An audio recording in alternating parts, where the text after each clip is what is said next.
Amigos, bienvenidos a Radio Uruguay, bienvenidos a La Máquina de Pensar. Seguimos esta semana, una semana que está dedicada a no solo a un tema, sino a varios temas. La dedicamos de alguna forma. Dijimos, las chinas, un mapa amarillo y un solo país. Tiene que ver con las chinas rebeldes, lo que hablamos ayer con Alicia Torres. También tiene que ver un mapa amarillo con un libro que hemos recibido, un libro de un escritor uruguayo que se llama, concretamente el volumen se llama Un mapa amarillo, y con él vamos a conversar esta noche. Quiero decirles que tenemos a Gonzalo Gervás ahí en controles de emisión, contento con el triunfo de Nacional, supongo, y tenemos al Flaco Germán, que ya saben también que está contento con el fútbol uruguayo, pero con los resultados, no sé si con la calidad del fútbol uruguayo, que ese es otro tema, otra conversación. Gente, quiero darle la bienvenida a este autor de Un mapa amarillo, un libro editado en Estuario. Me estoy refiriendo a Gley Eyeravide. ¿Cómo andás, Gley? Bien. ¿Usted bien? Bien. Gley Eyeravide es un escritor que tiene más de 100 cuentos en su haber, tiene 4 novelas, y este último, Un mapa amarillo, es precisamente un volumen de cuentos breves, Gley, ¿no? Sí, he tenido más breves, ¿eh? Tengo cuentos de 3 renglones. Ah, bueno, entonces está para participar. Estoy alargando. Está bien, está para participar en el concurso que hacemos nosotros de minicuentos por SMS, para mandar un minicuento en un SMS. Yo tengo 3 o 4 cuentos de 3, 4 renglones, digo, para dar la idea del largo, ¿no? Más que frase, una poca frase. Ajá. ¿Se acuerda de alguno? Sí, cómo no, Ku Klux Klan, no me acuerdo el texto así de memoria, pero es un tipo que no ve, anda a tienta, hasta que se da cuenta en la cuarta frase, estoy encapuchado, ¿no?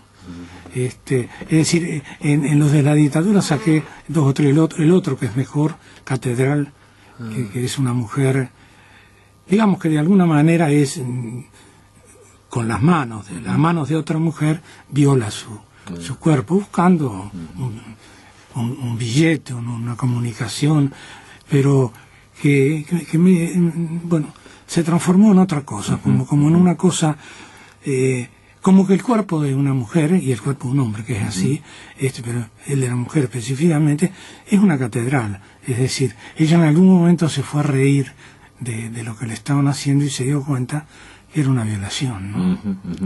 Bueno, la idea de que contar un cuento es algo. De todos modos, si a Géminis, si ya lo escribió, cuéntelo. No, lo que pasa es que lo que tienen a veces de bueno los cuentos ultra cortos, lo que son muy cortos, los mini cuentos, es que es el único caso quizás en literatura donde uno pueda evocar todo el cuento y decir, bueno, tal cosa ocurrió sí, así, es lo que digamos, es traté fácil de hacer. Pero a veces tiene, digamos, hay que leerlo para ver exactamente. No, hay que leerlo, porque una de las cosas es justamente la economía de palabras, uno de los valores, ¿no? Claro. Usted es de Melo, de Cerro Largo, pero vive desde hace muchos años en Montevideo. Sí, yo nací en Melo en el año, hace ya mucho, 1934, me vine con 25 años, y yo lo digo por ahí Sí, es una nota autobiográfica. Sí, muy breve. Y bueno, conocí, aunque era de Melo ella, conocí acá, entablé una relación acá con Graciela Mántara, de cuyo matrimonio nació Gonzalo, ¿no? Ustedes lo conocen. Y Graciela, que fue una gran crítica, y varias veces la entrevistamos, ¿no? Conversamos con ella sobre varios temas. Bueno, a mí me dijo un día... Sobre Ángel Rama, por ejemplo, ella era muy fanática de Ángel Rama. Yo soy un agradecido a Rama, porque en aquel libro famoso de La Generación Crítica, el capítulo último, El estremecimiento nuevo, en que aparecen Teresa Porcecán, que Cristina Pereira menciona y dedica largos espacios. A mí me dedicó 2 páginas, ¿no? Él decía que todo este tipo de literatura rara o extraña tiene que ver con los cambios que se están produciendo en el país. Es una teoría de él muy cierta, ¿no? Desde ese día tuve muchos hinchas y muchos me odiaron, porque le dedicó en espacio lo mismo que el primer capítulo, que era Onetti. Claro. Fíjese qué honor para nosotros que empezábamos a escribir. Estaba el hijo de Onetti también, y estaba la Porcecanqui, y estaba Mercedes Rein. Mercedes Rein. Mercedes Rein. Pero la pregunta era... No, estábamos hablando de que usted estuvo en Melo y se vino a vivir a Montevideo. Me vine a vivir acá y tuve suerte. Yo soy un tipo muy intuitivo para escribir y también en la vida. Y bueno, conocí a Selmar Michelini. Yo era ballista de izquierda, bueno, hice una amistad formidable con él. Él tenía 20, 30 amigos íntimos, probablemente 80 o 100. Y luego fundó un grupo político y en 4 meses obtuvo 80.000 votos. Es una figura hoy nacional, ¿no? Después de lo que pasó, que nos mataron a él y a Gutiérrez Ruiz. Pero Michelini me tomó un gran afecto, un gran cariño, y me dijo clarito, me dijo... Usted tiene que quedarse acá, usted es escritor, es un escritor diferente, distinto. Todavía me dijo, me ordenó un poco la vida, porque me dijo, pero usted va a tener dificultades, porque como no tiene, tiene que tener un trabajo, que me lo dio él, en el municipio, y otro, yo ya había entrado al periodismo por El País y El Día, afírmese en el periodismo. Entonces va a tener 2 actividades que le van a permitir, como decía Onetti, en esa época, estaba vivo, yo me hice amigo de él, porque yo trabajé con Onetti en la biblioteca municipal. Y Onetti decía que éramos escritores de domingo. Pero no es verdad. Él, como era director, se iba el viernes y volvía el martes. Pero nosotros no. Entonces yo fui escritor de vacaciones, de licencias. Todas las licencias durante años las dediqué a escribir. Aunque fuese a la playa, aunque fuese a Piriápolis, esto, lo otro, con la familia, yo prácticamente estaba escribiendo. Cuando podía, iba y me daba un chapuzón. Claro. Bueno, y conocí otra gente formidable. No, quiero preguntar, ya que me habilita el tema, se habla, y usted también lo habla de ahí, de que Selmar Michelini era un hombre muy culto, ¿no? Sí. Y obviamente estamos hablando de un Uruguay también que era, digamos, otro quizás... Era otro Uruguay. Otro Uruguay. Ahora, cuando se habla de, digo, a mí, una curiosidad mínima, microscópica la mía, en cuanto a literatura, ¿él leía, comentaba? Sí, él leía, mire, Selmar Michelini dejó 10 hijos, si yo no estoy equivocado. Aparte de eso, le gustaba el fútbol, como creo que como yo, como él, bueno, una cantidad de gente somos hinchas de Defensor, no estamos contentos. Que me perdone el promotor de esto. Sí. El operador y el productor de acá. Bueno, jugó. Yo tampoco estoy contento. Jugó el fútbol, jugaba muy bien, pero después dejó. Fue secretario de la FEU, fue empleado y dirigente del Banco Hipotecario. Y de AEBU también, ¿no? Fue dirigente de AEBU. Y ahí en una charla o conferencia, no sé qué, lo vio Luis Valle, ¿no? Y fue ahí que lo lleva y lo pone de primer titular en la lista que ganó el año 1955. Pero Michelini era... Y con mi mujer lo vimos clarito, los dos éramos bastante... Pero todo el mundo. Michelini tenía el don que tienen algunos dirigentes políticos, ¿verdad? Yo no voy a hacer partidarismo. Yo voy a decir que yo vi eso en Luis Valle, en el doctor Luis Alberto de Herrera, fíjese, totalmente distinto. Sí, distinto. En Wilson Ferreira Aldunate, en Leonel Brizola, en Selmar Michelini, y en parte, porque lo otro era intelectual, le estoy diciendo de carisma, ¿no? Sí, de carisma. Intelectual, el general Seregni, ¿no? Y paro de contar. Estoy hablando de carisma. Michelini tenía ese carisma, pero además leía por libro, por semana, 3 o 4 libros de literatura, de política, de sociología. A veces hablábamos de tal novela, la comprábamos y él al otro fin de semana nos veíamos y él ya había leído ese y 2 libros más. Es decir, y bueno, de más está decirle que era un tipo, por eso digo que era muy culto, pero era naturalmente muy inteligente. Yo vi que era un tipo distinto. Yo lo oía en la Cámara y lo oía todo el mundo. Nunca hubo un parlamentario en este país, un parlamentario, no un legislador. Yo no digo que haya hecho las mejores leyes, pero era una ametralladora hablando y se sacaba el texto y no había una sola pavada. Sí. Era un ser distinto y con una gran bondad y generosidad que la gente confundía con otra cosa, porque había siempre hubo políticos, tomá, comé, vino, está. Michelini venía un tipo, yo lo veía casi siempre a mediodía en la casa de la madre, en Cuareini, que es la que ahora es el Mar Michelini y San José. Y venía gente a pedirle trabajo, él hablaba acá, allá, primero empezaba por la construcción, al final si no había nada, venga el jueves que viene. Y le daba así cerrado, pues yo me daba cuenta, 50 o 100 pesos.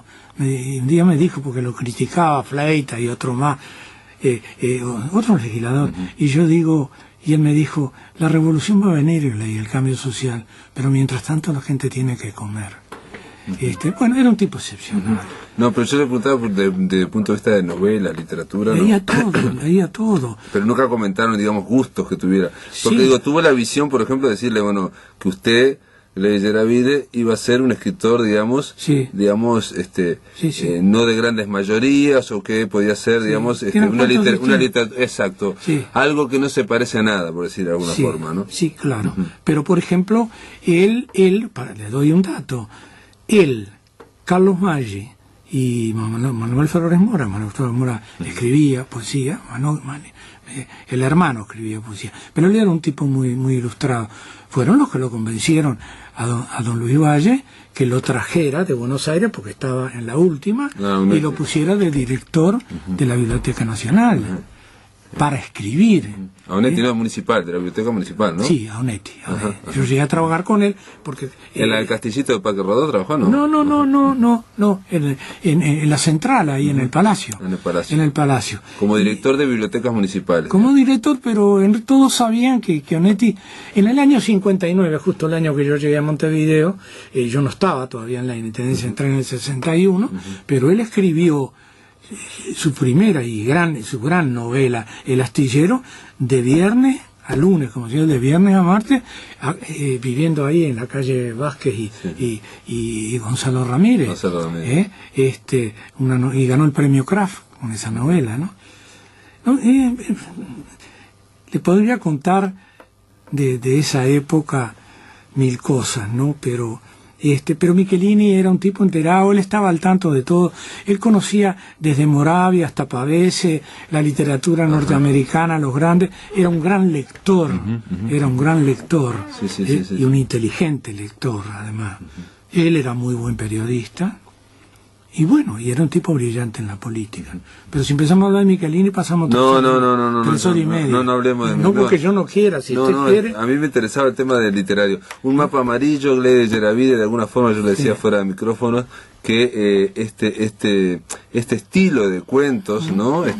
Me hizo acordar a esa línea uruguaya que hay, y ahora me acordé cuál era, esa línea de... ¿Puedo tomar Sí, L.S. Garini, Julio Ricci, Tariq Carson, distintos tipos que pueden ser también Felisberto, que viene de Felisberto Hernández, Leo Maslía, Mario Lebrero, Armonía Sommer. Teresa Porcecanqui, decía usted en algunos cuentos. Es un linaje, digamos, de lo que se dio a llamar en algún momento raros. Claro, pero hay que leerlo en ese libro, relea el libro de Ángel Rama, porque él fue el que enfocó la cosa. El tema. Enfocó cuando empezó una generación joven, pero atándolo con los otros, ¿no? Y con el cambio social que se venía, o digamos, la crisis. Que se empezaban a desmoronar cosas. Se caía y eso se reflejaba de alguna forma en la literatura. Pero yo lo que le quería decir, que tuve la suerte de conocer a Michelini, a Omar Prevogadé, a Matilde Bianchi, a Onetti, de quienes llegué a ser muy amigo de Matilde Bianchi, y las influencias son las que hemos hablado recién, ¿verdad? Hemingway, Kafka, Quiroga, todo eso. Y yo digo acá una cosa que la quiero decir explícitamente, discúlpeme, porque es un atrevimiento. Me han publicado 100 cuentos, 4 novelas y un libro testimonial. Creo, si es que interesa lo que un autor dice de su obra, que lo que le he dejado a la literatura uruguaya son 30 o 40 cuentos y 2 novelas, Gepetto y las Palomas y En el Zoo. quien posea El otro equilibrista y otros equilibrios, Calicanto 2004, y ahora este tomo titulado Un mapa amarillo, tiene los mejores cuentos que escribí en 50 años de ejercicio en la literatura.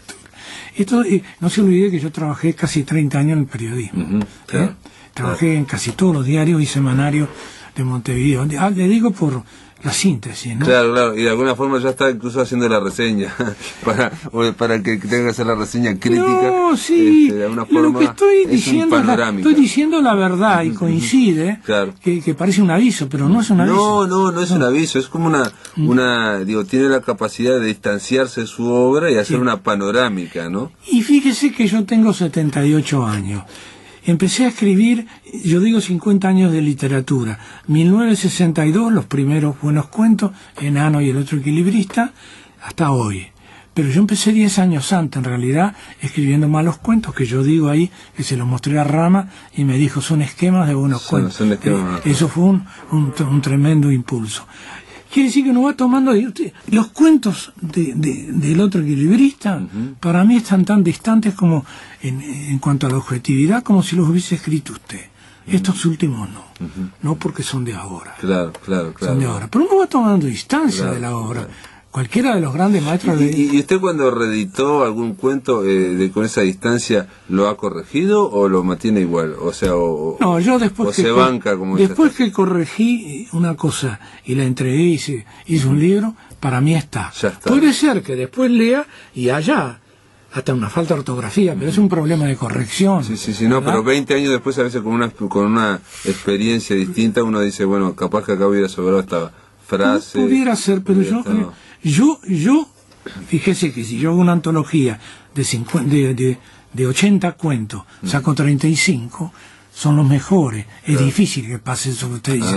Tal vez quedó entre los otros, ¿verdad? Claro, entre los otros. Y esto, bueno, es muy nuevo, a pesar de mi edad es muy nuevo.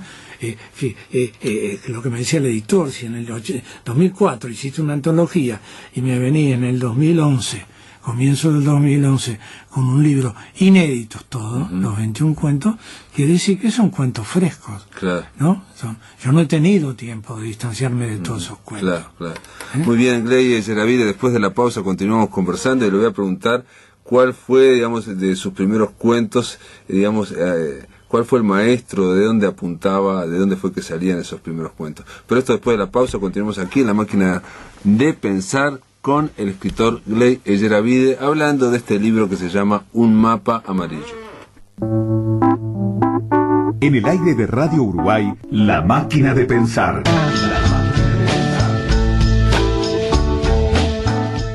Estamos conversando con Gley Yeravide sobre Un mapa amarillo. Es un libro editado por Estuario, está en todas las librerías.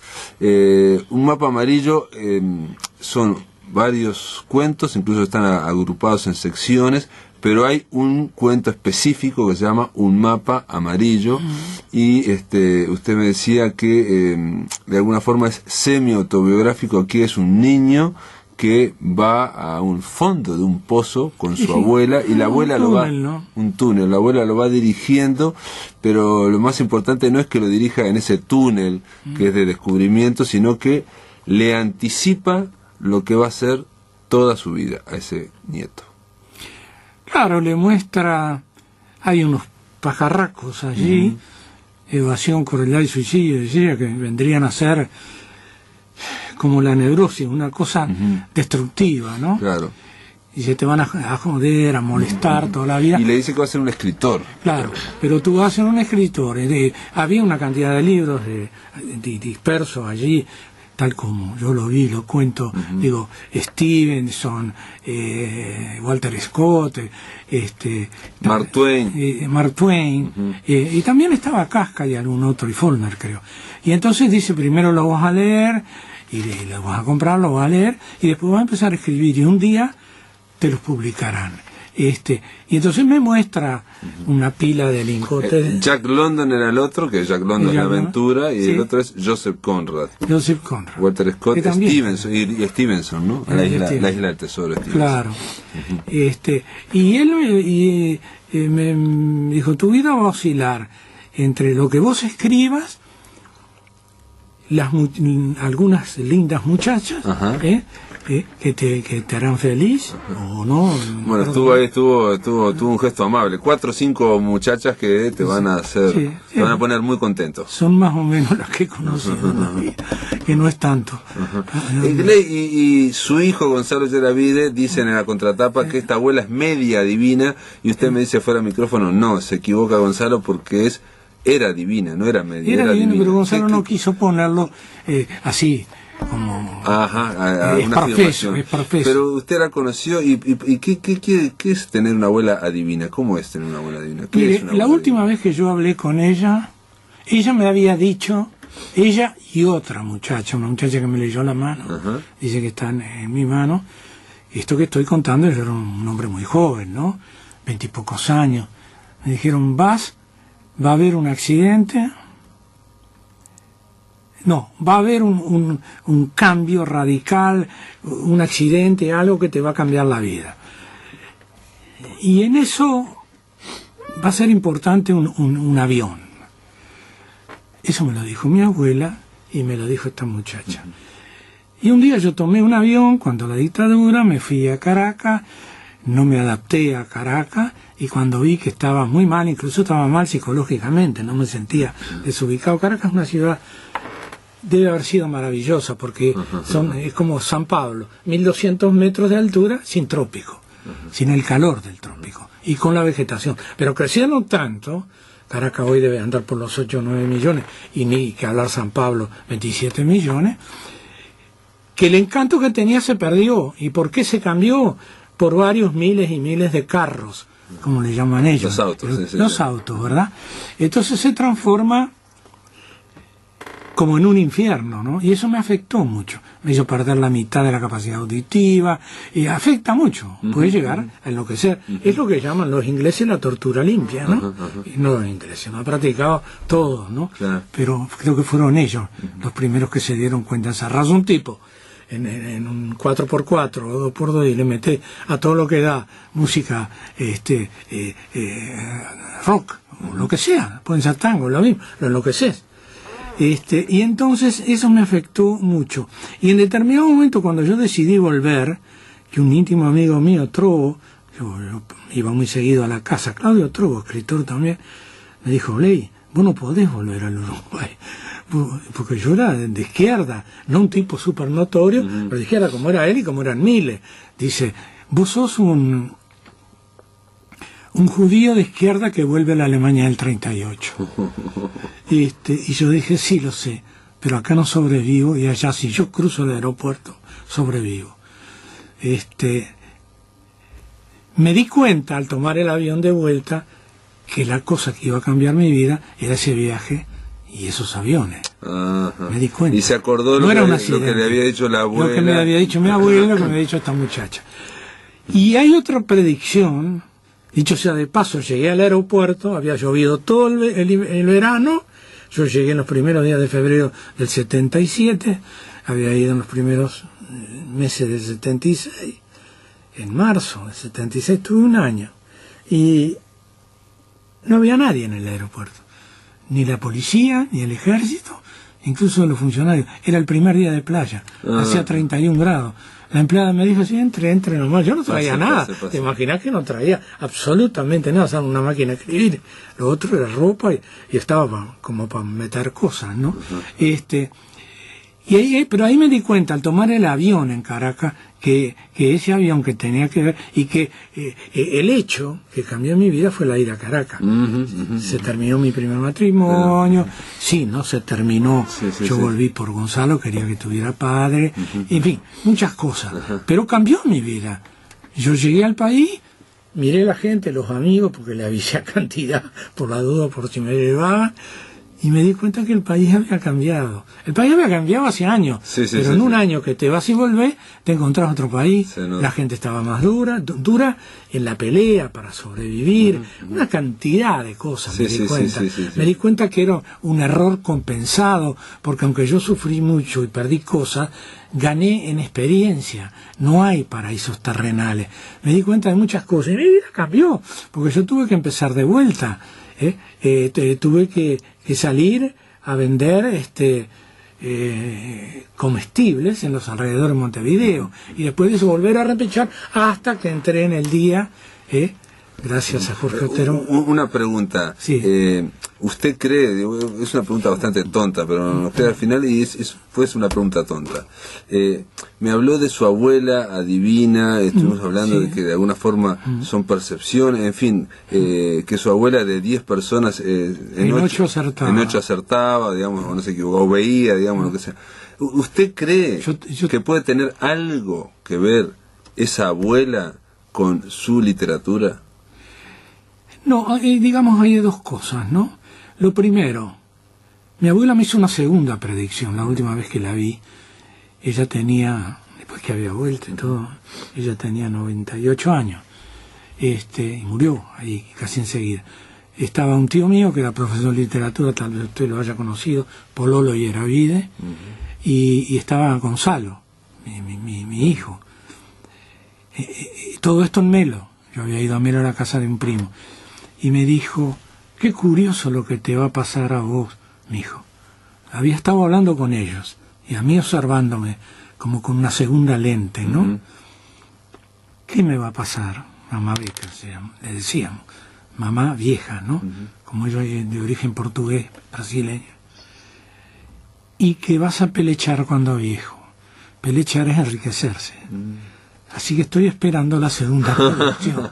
Estoy esperando la segunda predicción que no se ha cumplido. Pero todavía estoy vivo, ¿no? Sí. Aparte salió un mapa amarillo, quién sabe, ¿no? ¿Quién sabe no termina traduciéndose a varios idiomas? Exacto, quién sabe si no estamos... Y arrastra al otro. Exactamente.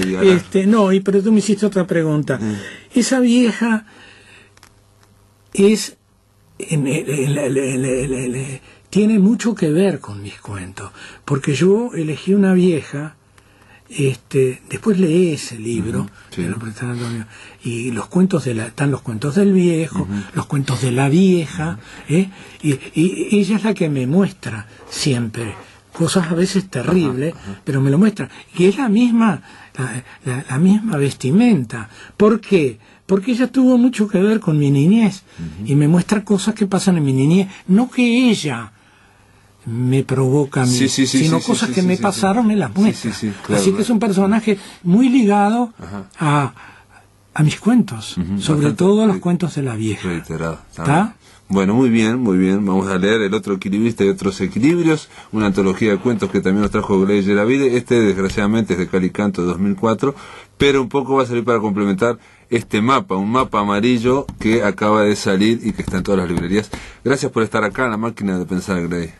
Yo te consigo un libro de esto. Bueno. Unos poquitos. Bueno. Ven, paso un día, ¿a qué hora? En algún momento conversamos después de acá y vemos. Bueno, muchas gracias. Para mí fue espléndida la entrevista. Esperemos que no sea la última, sino que vamos a llamarlo a Grey Yeravide para cuando hablemos de otros escritores. Por ejemplo, la semana que viene vamos a hablar de Lotremont. No lo vamos a llamar, pero usted decía, ahí comenzó todo, quizás en Uruguay. Vaya así comenzó. Gracias por estar acá en La Máquina. Gracias a ustedes.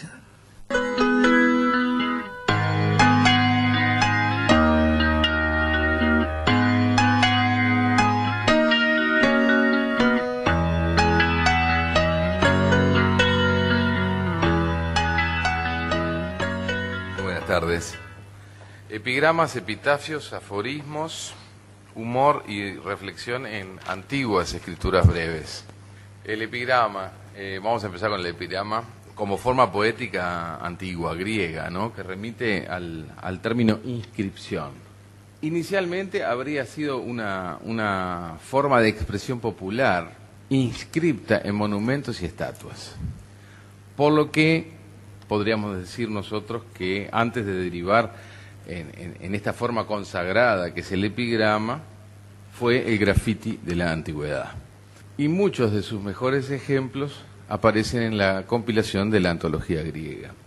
Luego, entre los poetas latinos, tenemos a Marcial, que destaca como compilador, además de realizador de epigramas, y en nuestro país fue Sarandí Cabrera, el único que tradujo a Marcial y también a Catulo en la década del 80, cuando se perfiló como el más erótico y desenfadado de los poetas de la generación del 45, y de todos los poetas que estaban escribiendo en aquel momento en el Uruguay, con aquel proyecto revulsivo de poesía libertina.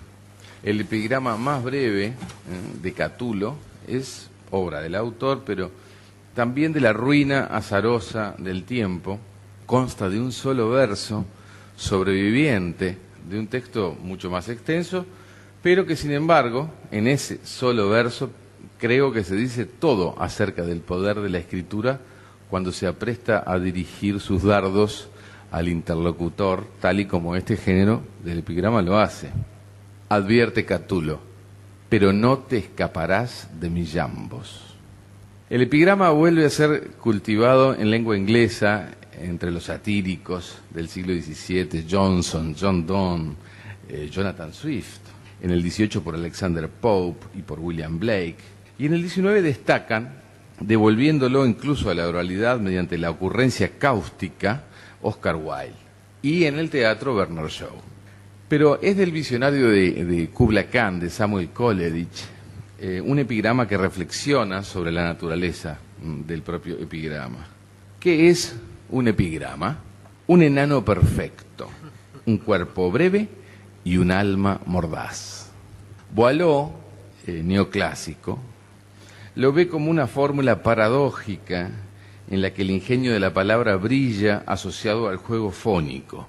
Dice: el epigrama más libre en su forma más limitada no es sino una palabra ingeniosa adornada de dos rimas.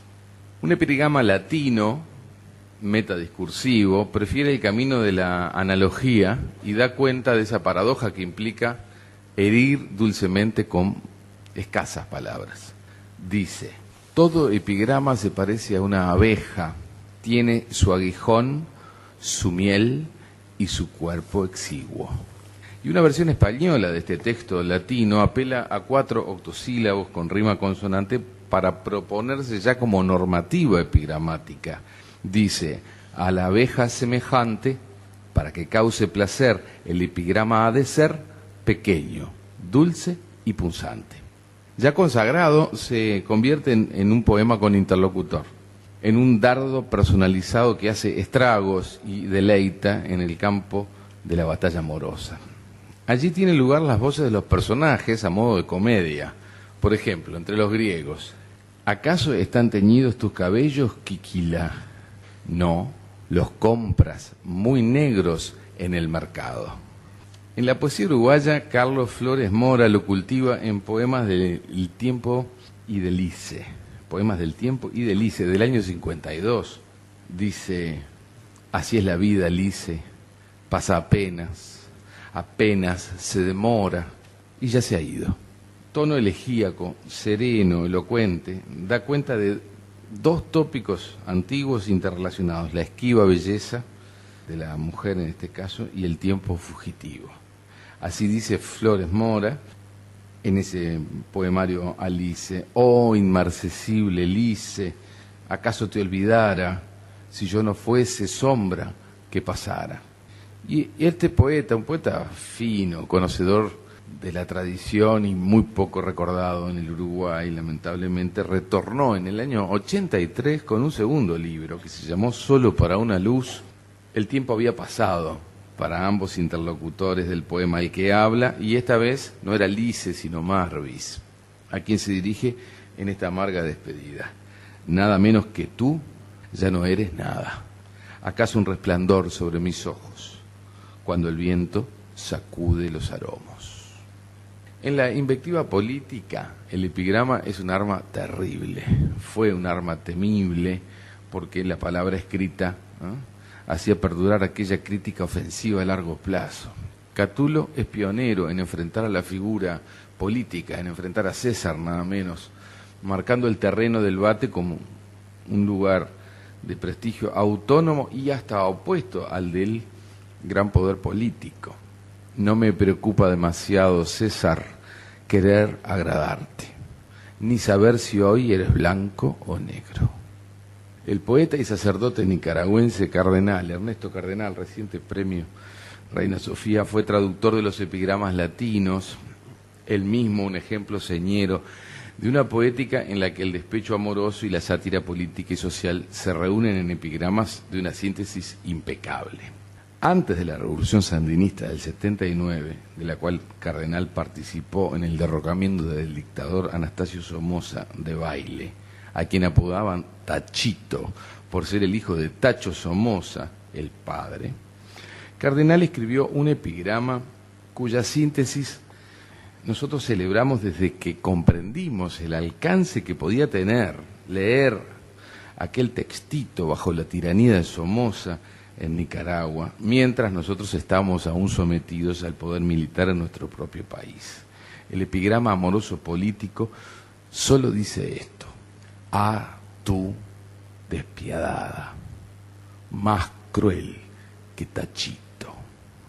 En el año 91, Andrea Blanqué publicó una osada antología del retrete que recogía los grafitis escritos en baños de mujeres durante la movida contracultural de Montevideo, y un año después, en el 92, dio a conocer un libro de epigramas que se tituló Canción de cuna para un asesino, gracias al cual tenemos en nuestra poesía los primeros epigramas escritos por una mujer en los que se hace presente la mirada de género. Ojalá fuera puta en un prostíbulo de nácar, donde aves azules hubieran puesto un huevo y brillando sus plumas, entonces en el calor de los inciensos me pagarías, en medio del sudor de los otros estaría el tuyo, y yo me fingiría puta fingiente, y tú no sabrías jamás cuánto te amo. Y uno mucho más breve: ojalá yo fuera el hombre y tú la mujer, entonces sí que me amarías desesperadamente. Estos son dos epigramas de Andrea Blanqué. Breve, igual que el epigrama, el epitafio tiene un fin mucho más pragmático, una locación definida. Se escribe para despedir al muerto, o el mismo muerto lo ha escrito en vida para que le acompañe en su eternidad. Si bien en la antigüedad fue de carácter solemne, en los epitafios modernos está presente el humor. Y el poeta norteamericano Edgar Lee Master es un ejemplo magistral de esta índole. Basándose en la antología griega, donde había epigramas, epitafios, piezas amatorias, versos humorísticos, Masters concibió una obra originalísima, Antología de Spoon River de 1915. Allí se dan cabida a 244 personajes de todos los oficios y clases sociales a quienes el lector va a conocer solo mediante sus epitafios. La brevedad, entonces, aquí no es tanto cuantitativa como cualitativa, porque en pocos versos Masters logra contar historias de toda una vida. Se trata de una síntesis narrativa, escrita en muy pocos versos. Los textos, igual que los ciudadanos a los que remiten, se van interrelacionando entre sí y van a conformar lo que yo diría es como una especie de cementerio parlante, cuyo resultado final es la sátira del pueblo chico como infierno grande. Es necesario leer con mucho detenimiento.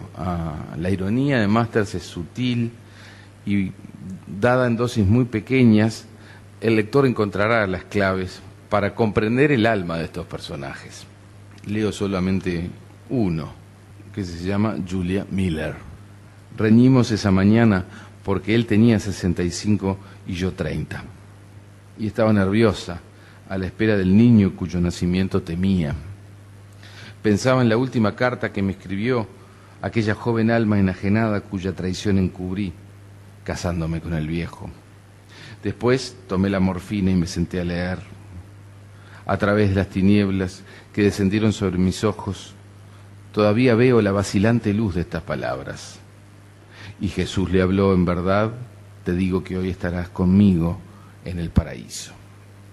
La única versión uruguaya de este tipo de epitafios acaba de ser reeditada hace unos muy pocos días, tras una primera edición única quemada en plaza pública en 1955 en Tacuarembó. Le pertenece al poeta Washington Benavides y se titula Tata Vizcacha. Antonio Sosa, picapleitos de oficio, perro de juzgado, ratero ínfimo de pensionistas a la vejez, zorro de jubilados, argucioso y servil con los patrones, sabiondo entre ignorantes, pulga de los obreros. Ramiro Corvo, señorito único, hijo del fuerte hacendado de Cañas, don Perfecto Corvo. Preñó a una criadita de su instancia, cosa muy natural. Y además no había sido la primera, contad los ahijaditos en la estancia. La criadita con su mundo a cuestas se vino a la ciudad. Pasó más hambre que el montón de puertas que tuvo que llamar averiguando hasta que dio con don Antonio Sosa. El viejo zorro prometió ayudarla. Le tomó el nombre y apuntó unos datos que la pobre chinita no entendió. Le prometió pensión alimenticia y hasta quién sabe el nombre de su padre. Citó a Ramiro y 2 billetes rojos, le taparon la boca al justiciero. Ladrón por ley, por decreto lobo, le fue fácil mentir a la mujer, que el juzgado nevada su demanda. La criadita con su mundo adentro le dio las gracias cuando se marchó. Y finalmente el aforismo no se dirige a nadie en especial, pero celebra un alcance muy universal. Es quizás de estas fórmulas la más universal de todas. Surge de una observación sensible que con el correspondiente calibrado verbal se enuncia como si se tratara de una verdad incontrastable. A veces, en una sola frase, resume una forma de ver el mundo. Escrito en prosa, se parece más a un pensamiento, es una sentencia breve de larga duración. Se supone en la mente o en el alma del lector que queda rumiando por largo tiempo. Antonio Porcia es el aforista de culto en el Río de la Plata, reconocido como fuente de inspiración por poetas de la talla de Roberto Juarros, por ejemplo. Celebrado por Roger Caillois, a quien Porcia dedica su libro, será André Breton quien le da al autor argentino el aura de pensador determinante en pocas palabras. El libro Voces, publicado por primera vez en el año 1943, se fue incrementando hasta la muerte de su autor en el año 68 y obtuvo decenas de reediciones hasta el presente, en español, francés e inglés, donde se lo compara con William Blake y se le señalan sus afinidades con el taoísmo y el budismo. Pero es cierto que la cápite de Porcia a su libro es una magnífica fundamentación espiritual de las escrituras breves, en las que la sabiduría de manejar la palabra y el silencio, el decir y su pensamiento, hacen de estas un arte de alcance espiritual. Dice así al abrir su libro el señor Porcia: situado en alguna nebulosa lejana, hago lo que hago para que el universal equilibrio del que soy parte no pierda el equilibrio. Y bueno, con esto termino mi exposición sobre estas 3 grandes líneas de la brevedad.